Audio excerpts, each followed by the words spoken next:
បាទសូមជម្រាបសួរពុកម៉ែបងប្អូនទាំងអស់គ្នាបាទថ្ងៃនេះខ្ញុំបាទតាចបៃបាទគុណអ្នកចំការសូមនាំយកនៅមុនគាថាហាវលៀបបាទមុនគាថាហាវលៀបចឹងមុនគាថានេះល្អណាស់សម្រាប់ពុកម៉ែបងប្អូនអ្នកលក់ដូរបាទលក់ចាប់ពួយផ្សេងនៅតាមដងផ្លូវណាបាទប៉ុន្តែមុននឹងប្រាប់នៅមុនគាថានេះខ្ញុំសូមនិយាយរឿង Facebook page ខ្ញុំបន្តិចពុកម៉ែបងប្អូនបាទកាលពីមុនខ្ញុំផ្សាយនៅ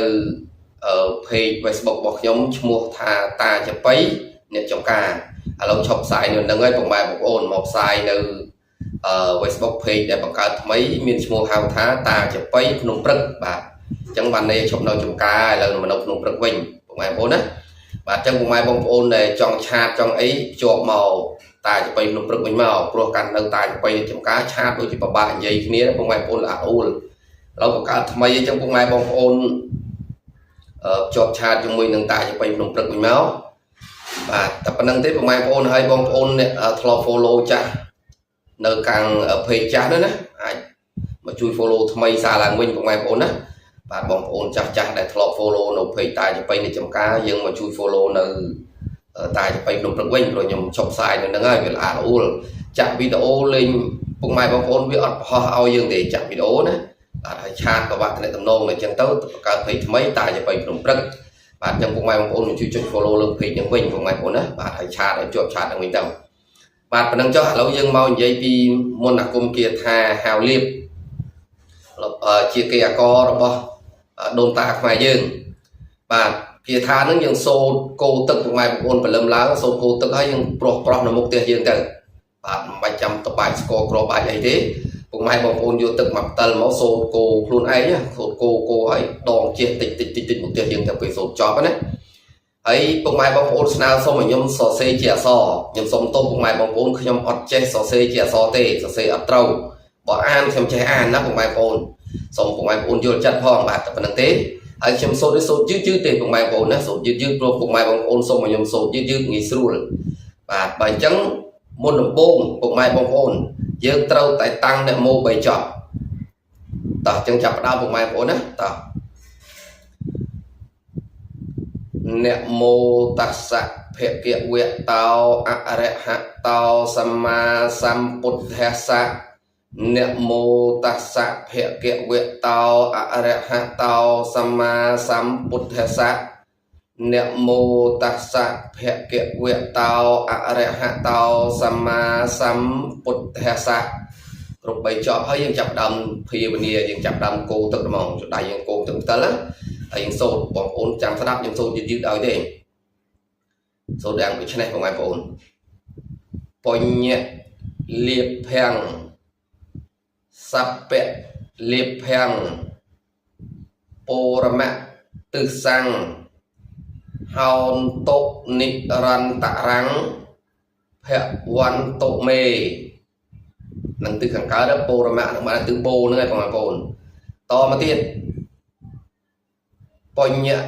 លៀបភាំងសពៈលៀបភាំងអនុទិសੰងហោនតុនិរន្តរੰភវន្តុមេអនុទិសੰងទិសបន្ទាប់គឺទិសអាគ្នេយ៍នឹងឯងពុកម៉ែបងប្អូនមកទៀតពុកម៉ែបងប្អូនណាបញ្ញលៀបភាំងសពៈលៀបភាំងតខិណទិសੰងហោនតុនិរន្តរੰភវន្តុមេតខិណទិសੰងនឹងទិសខាងត្បូងពុកម៉ែបងប្អូនបាទបន្តមកទៀតបញ្ញលៀបភាំងសពៈលៀបភាំងអនុទិសੰងហោនតុនិរន្តរੰភវន្តុមេអនុទិសੰងទិសបន្ទាប់ហ្នឹងហើយបងប្អូនទិសនិរដីឆិតខាងត្បូងឆិតខាងលិចណាបាទបន្តមកទៀតបញ្ញលៀបភាំងសពៈលៀបភាំងបច្ចិមទិសੰងហោនតុនិរន្តរੰភវន្តុមេបច្ចិមហ្នឹងគឺថាបច្ចំហ្នឹងហើយបងប្អូនទិសខាងលិចបាទបន្តមកទៀតបញ្ញលៀបភាំងសពៈលៀបភាំងអនុទិសੰង